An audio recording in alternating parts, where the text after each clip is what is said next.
empezar.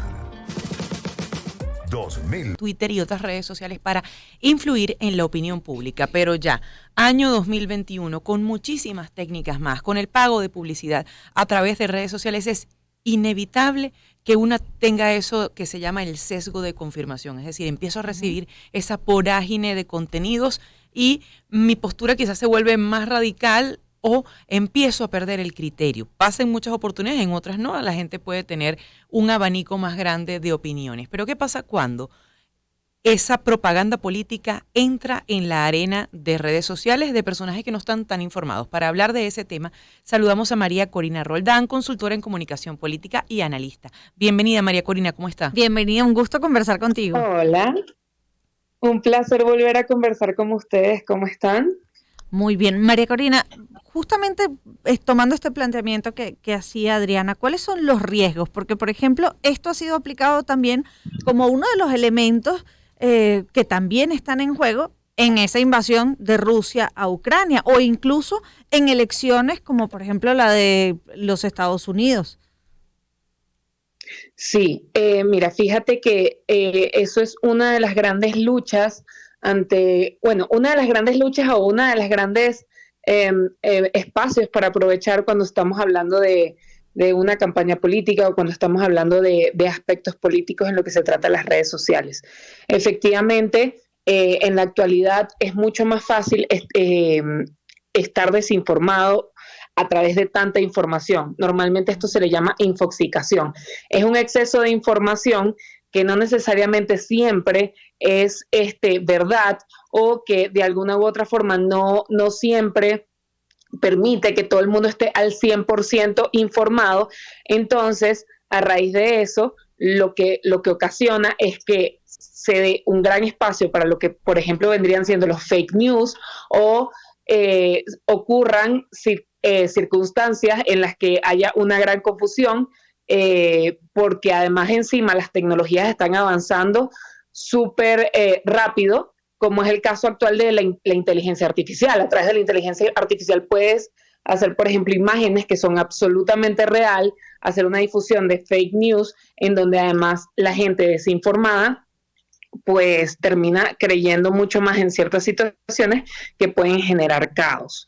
En ocasiones no solo generar caos, sino también mentir sobre la realidad. Un personaje público que quizás no pueda hacer un recorrido por tal o cual lugar inserta su imagen con estos programas que pueden crearte la voz, que pueden crearte una imagen y te mete quizás haciendo un recorrido en Petare cuando tú realmente estabas aquí en La Castellana, en Unión Radio. Esas cosas pueden pasar y es muy fácil engañar cuando la población no tiene los medios para defenderse, y esos medios son la información y el también saber que esta tecnología existe.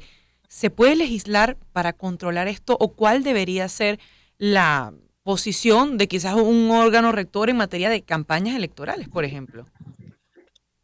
Sí, absolutamente se podría legislar y absolutamente se podría buscar la manera de regular esto. Sin embargo, también hay varios aspectos aquí, porque no es que no se trataba de legislar, y no estoy hablando específicamente de la inteligencia artificial, estoy hablando, por ejemplo, de los fake news.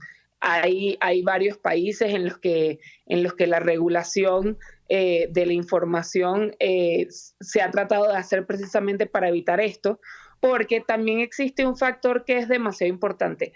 Una de las cosas que ocurre con estas noticias falsas, que al final es un término que está muy mal utilizado, porque si es noticia no es falso, ¿no?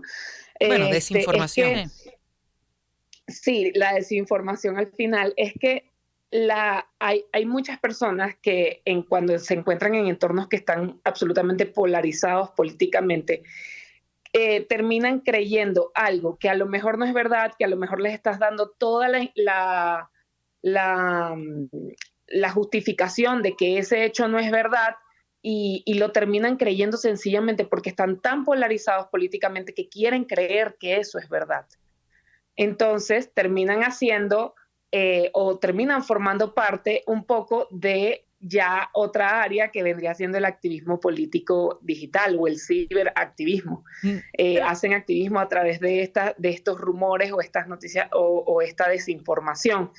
Entonces, puedes intentar legislar, pero lo que sí es cierto es que esta desinformación casi siempre corre a través de cuentas que son bots, a través de medios digitales que no tienen la credibilidad, pero que le terminan llegando al abuelito o al papá por WhatsApp, y esa persona termina creyendo porque esa persona viene de una generación en la que los medios de comunicación tenían una credibilidad demasiado alta y en la que no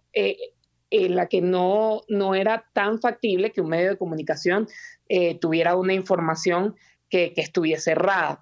Entonces, también trata de un tema absolutamente hasta generacional, porque también lo que es generación millennial y generación Z pueden estar de repente un poco más preparados para lo que vendría siendo la desinformación. Entonces, una de las formas que a mi parecer es mejor atacarlo, más allá de la legislación, a pesar de que puede ser un poco más lento, trata o viene de la educación. Claro, la educación de quien recibe el contenido. Exactamente, de la educación de quien recibe el contenido y no solo de quien recibe, la educación no solo viene, por decirte así, de universidades, organismos, instituciones en lo absoluto, sino también hasta de los propios grupos políticos. Así como se hacen campañas, por darte un ejemplo, en épocas pasadas, como era la de voto joven, de informar cómo hacer el voto, o en las épocas de protestas, yo recuerdo cuando estaba en la época universitaria de movimiento estudiantil, hacíamos una gran labor casi siempre por tratar de que las personas supieran cuáles eran los medios específicamente a los que debían leer y creerles, cuáles eran los periodistas a los que debían leer y creerles, precisamente porque había mucha ola de desinformación. Tiene que hacerse una labor titánica y una gran estrategia de comunicación política que pueda permitir a la sociedad estar al tanto y alerta de qué puede ser desinformación, de qué puede ser una noticia falsa, de qué puede ser y de qué puede ser absolutamente real. Y justamente sobre eso, María Corina, y ya para despedir porque nos quedan apenas un par de minutos, ¿cómo cambia eso las campañas de ahora en adelante? Es decir, cuando vas a diseñar una campaña ya no te tienes que limitar exclusivamente a esos recorridos, al terreno, como se le dice, tierra, cuando vas a diseñar una estrategia de campaña. Ahora también te toca la labor de educar para evitar la desinformación por parte de tus adversarios y cómo aprovechar esa nueva plataforma. Sí, específicamente. Justamente en estos días tuve una reunión porque vamos a entrar en una campaña en México. En México hay una elección muy grande en el año 2024 y estaba armando el equipo de comunicaciones de esta campaña. Y fíjate que hay que empezar a tener un equipo que en este caso voy a llamar así como una torre de control, que esté al tanto no solo de la narrativa que se va a tener, no solo que es lo básico, ¿no? La narrativa, la prensa, la estrategia digital, sino que además encima pueda hacer una estrategia de campaña B y una estrategia de activismo demasiado importante a nivel digital que pueda estar al tanto, no solo en tiempo real de lo que se está hablando, de lo que se está diciendo, sino además de poder tener una capacidad de respuesta inmediata. ¿Por qué? Porque la desinformación al final no solo se combate con información, sino también, pues en el caso ya político, pues con comunicados, pues con una narrativa oportuna que salga en tiempo real y que pueda pues calmar a la sociedad, porque es precisamente eso que tú dices, a lo mejor con inteligencia artificial. Voy a darte un ejemplo de un momento que pasó en una situación venezolana. No sé si recordamos aquel momento en el que se empezó a decir por Twitter que Leopoldo López lo estaban trasladando al hospital militar, que había muerto o algo así por el estilo. Con inteligencia artificial, en ese momento, quien haya querido meter esa matriz de opinión entre la opinión pública, hubiese montado unas fotos, por supuesto. Entonces, claro, en ese caso, lo que te podría decir es que la forma de contrarrestarlo es precisamente con una declaración oficial que pueda exponer que esto pues es absoluta desinformación también, ¿no? Y pues evidentemente pues con imágenes reales, por lo menos hasta ahora inteligencia artificial sí puede hacerse uso de videos, pero los videos todavía sí se puede notar que no son tan reales, entonces a través de videos pues también puedes hacer como una contra ahí y pues es eso, es hacer estrategia, es estar alerta y es estar en un estado de Dudar, dudar acción-reacción siempre. constante. Dudar de todo. Sí, María y, Corina, muchísimas gracias. Lamentablemente estamos pasadísimas de tiempo. María Corina Roldán, ay, consultora discúlpame. en comunicación política y analista. Gracias por haber estado con nosotros.